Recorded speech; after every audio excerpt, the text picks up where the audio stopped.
Three, two, one. Roll the footage.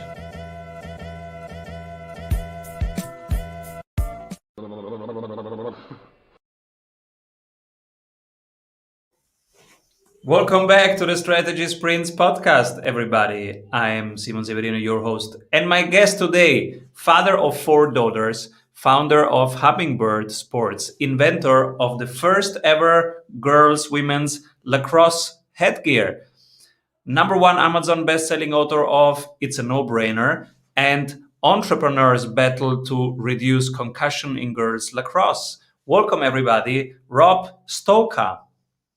Hi, Simon. Thanks for having me on. Really appreciate you having me on to talk about what I'm doing here. Absolutely. And tell us, what's right now that you are creating? Yeah, so I have to go back a little bit to answer what I'm creating right now to when I was on the lacrosse field for the first time.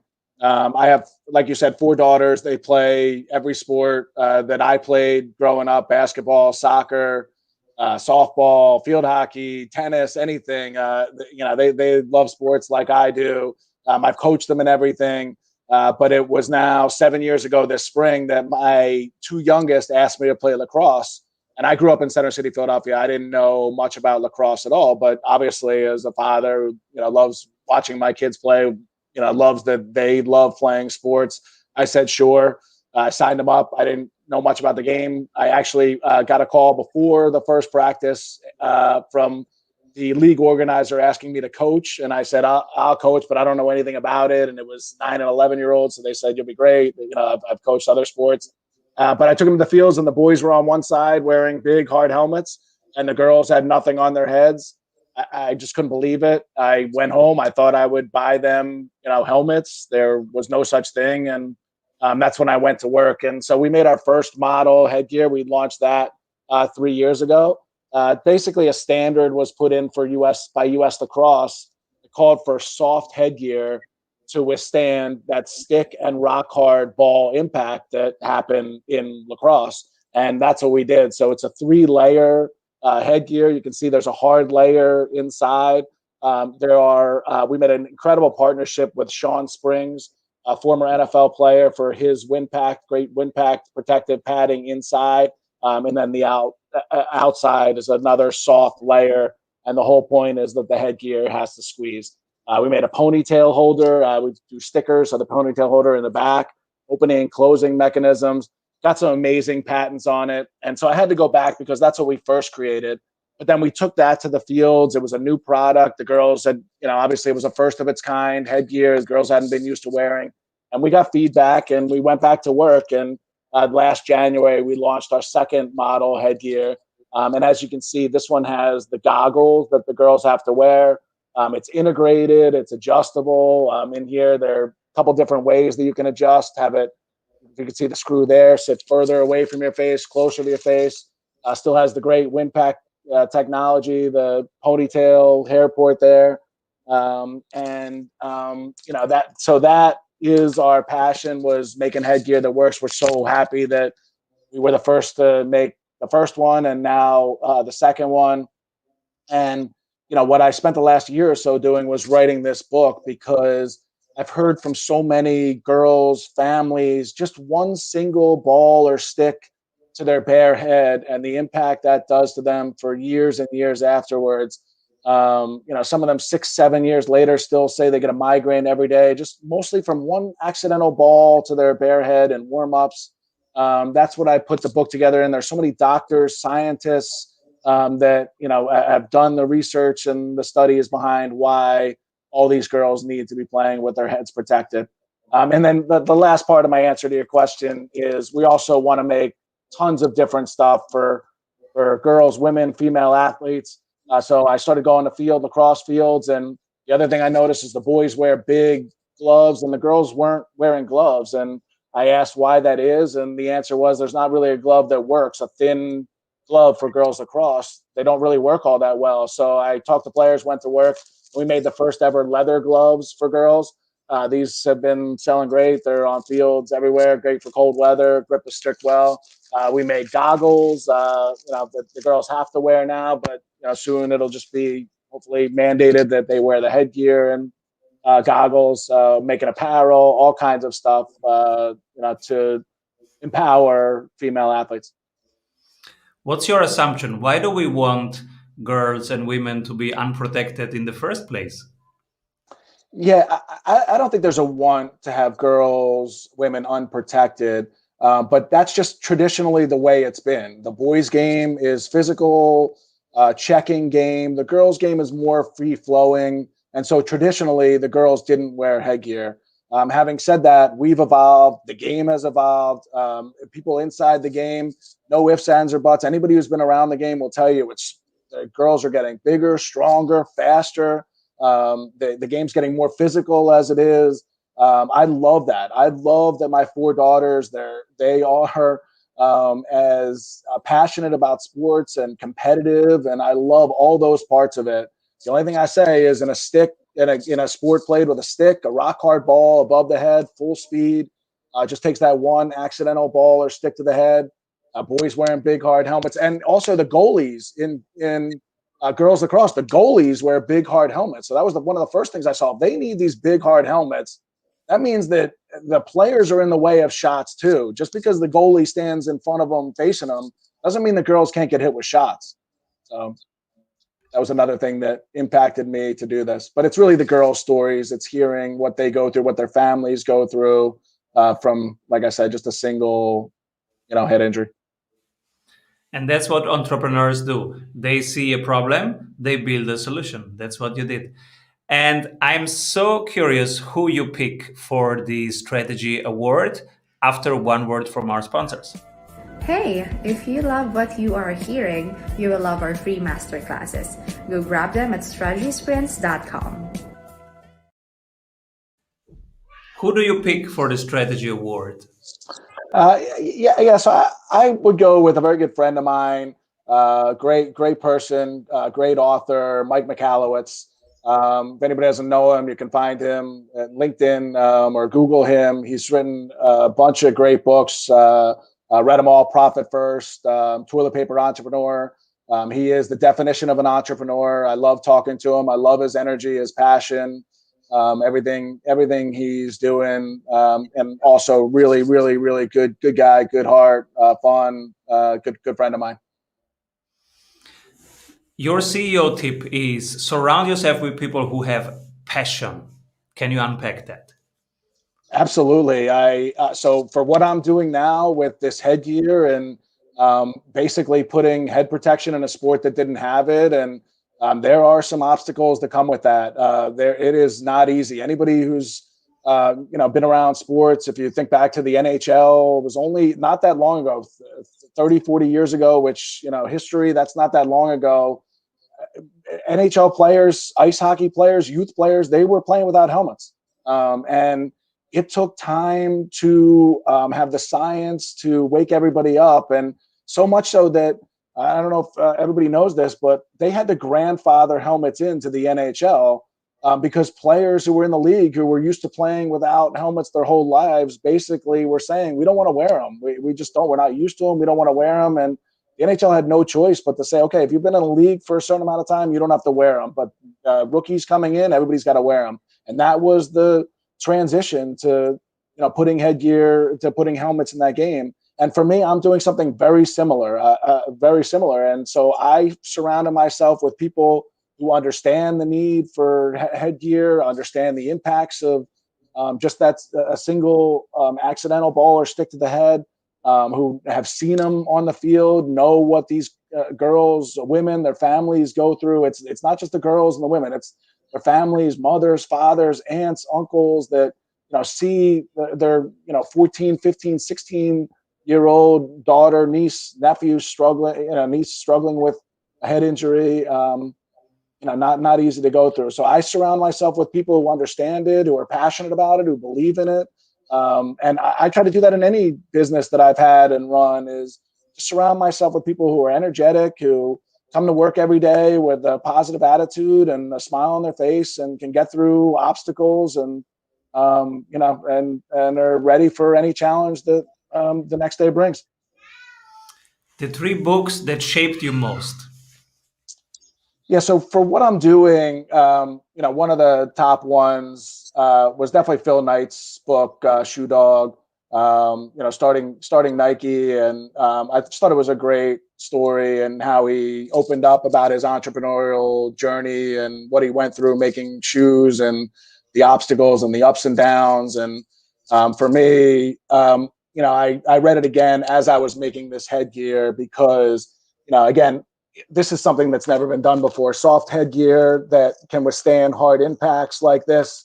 The patents and claims we have are incredible, but that journey of making it was not easy. The ups, the downs, the times that we thought we were going to pass and failed miserably. I write about it in my book. I have QR codes in my book with interviews with all kinds of doctors and coaches. And so definitely Phil Knight and his book, Shoe Dog, was one. Tony Shay's book, Delivering Happiness, great book. What happened to him is tragic. It's awful. It's still, as an entrepreneur and the greatness that he was and had in him and his book, and read it long ago and just read it again, 4 weeks ago after, what happened. But just an amazing man and story that he has, and such an awful ending there. And then the third one I thought about is Tribes. It's a book about following people and leadership, and it really again resonates with what I'm doing, which is leading this charge to get these girls and women their head protected. So it's a great book written by Seth Godin. So those three are the three that I would say are influencing me the most. One thing that you learned through the pandemic that you would not have learned otherwise. Yeah, the instantly, and I have 4 daughters, 2 in college, 2 in high school. Like I said, all play sports. My daughter, senior in college, field hockey player. She's a goalie, which, field hockey, same thing. That's the only position that the girls wear hard helmets. All my girls just instantly were taken off fields. And I know that was the right decision, the right thing. Nothing against any decisions that were made. But as a father of 4, to watch my girls at home, not that other people didn't struggle worse, and tough time for everybody, but to watch my girls who were very active and be taken off fields, and to talk to so many coaches and parents and players of kids who, in normal times should be and want to be out on fields. It was hard. It was hard. Again, not as hard as, I'm not going to equate that to what other people have gone through. But for me and my world and what I'm doing, I would talk to 10, 15, 20 coaches, parents a day. I was reaching out to everybody, customers. We have so many teams wearing our headgear. I've gotten to know so many coaches, and just talking them through, basically us all going from being very active to not being active, and trying to figure out ways to keep the activeness and team participation and, whatever that is. But it's, for me, it's good to see everybody starting to get back on fields. How is it shaping the sports industry? Or is it just, okay, let's wait until we get back to normal? Or is it shifting patterns? Yeah, I guess that's individual for, different. It's not universal across the board. Obviously, numbers for the sporting good industry are way down this year.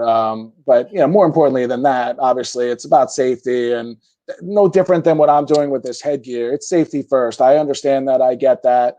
I believe in it. Safety is the number 1, 200 million thing that matters here. And so, even when I was talking to those parents, safety was still the conversation. It wasn't about much else other than making sure everybody's okay, family's okay, players are okay, that everybody's staying safe, staying healthy, and mentally staying healthy. A lot of different elements to to what's going on. Who should be my next guest? I didn't run this by him, but I have another very good friend. His name is Matt Catania. He owns a ton of Jersey Mike's, somewhere around 28 right now. More coming. He's just an amazing person, entrepreneur, very good friend of mine. He's in New Jersey, close to me, and just a very good person, good soul. You learn that really quickly talking to him. He's got a great story. He has a really, really, really great story with, the fact that he was a lawyer, and he just, what is very upfront with the fact that he wasn't happy, and just, made a decision that to me was a brave and courageous decision that not everybody can make, and he made it, and he's been happier ever since, and just a great guy, great entrepreneur, good person. Is there anything I forgot to ask you? I just with the movement of the headgear. So people ask me what the ultimate goal is, and no ifs, ands, or buts. My goal is to get U.S. lacrosse, the governing body of lacrosse, to mandate the NCAA, the NFHS, National High School Federation. They're basically following U.S. lacrosse's lead. So when U.S. lacrosse mandates, that's when it'll become mandatory for all girls to have their heads protected. That movement continues every single day. The state of Florida mandated every high school girl playing in Florida now has to wear headgear. Other states are talking about mandating. But for the first time ever, U.S. lacrosse is starting to talk about the science of it and understanding. And actually, they did a press release about a week ago, basically saying everything that we've always been saying, which is that headgear reduces head injuries, and that there's been no change in play. That's the biggest fear, that there'll be a change of play, change in the girls' game with headgear. And the study that they released said there's been no change in the game. So no change in the game, a reduction of head injuries. As my book is titled, it's a no-brainer. It is a no-brainer, and it's going to happen. It will be mandated. These girls will all be wearing, and my journey will be complete as far as this goes at that point. Where can people find more of you and your products? So there's three places. So in writing the book, I put together my website, robstolker.com. It's just a website that was about me, the book. I've gotten some amazing PR, things like this. MSNBC did a great 8-minute story on us, CBS, Fox News. It's all on there, our story. There's our company website, Hummingbird Sports, www.hummingbbirdsports.com. There you can find all our products and more information. There's a website, the Brain Safety Alliance, www.brainsafetyalliance.com. That's a site that a group of doctors, coaches, scientists put together that shows the need for these girls. It has the girl stories on there. And then the last thing I'll say is my book. We kept the price to a low price point of under $10. Didn't write the book for monetary purpose. I want the information out there. I just go to Amazon, Rob Stolker. It's a no-brainer. Really appreciate if you buy the book. Read it. Consider what I'm doing, the journey of it. Not easy. I also get very personal in my story. I was encouraged to dig deep, and that was not easy. It took me a year and a half to write, but I put it all together, the journey of making the headgear. And then, once we made the headgear and passed, the next day it was like, okay, how are you going to get it out there? And that just obviously was a whole new challenge. Was the day that we created the first ever girls lacrosse headgear, nobody had ever worn headgear. So it was, how do you get it on that first girl, that second girl, that third girl? And I talk about all of it in the book. And so I do think it's a good read, but it's an important subject. And so anybody, it's on Amazon. It's a no-brainer. The reviews have been amazing for anybody who's read it. please leave a review and build awareness in that way. Or else just go to my website, robstolker.com. Appreciate it, Tom. Thank you so much, Rob, for being on the show. And everybody, it's a no-brainer. Let's protect our dearest ones. And thank you so much. Keep rolling, Rob, and come back soon. I really appreciate it. Thank you for having me on, Simon. Really appreciate it. Avoid trying to do thousands of things that doesn't work. We have 274 templates for your business success. Reach your ambitious goals with one-on-one sprint coach. We double your revenue in 9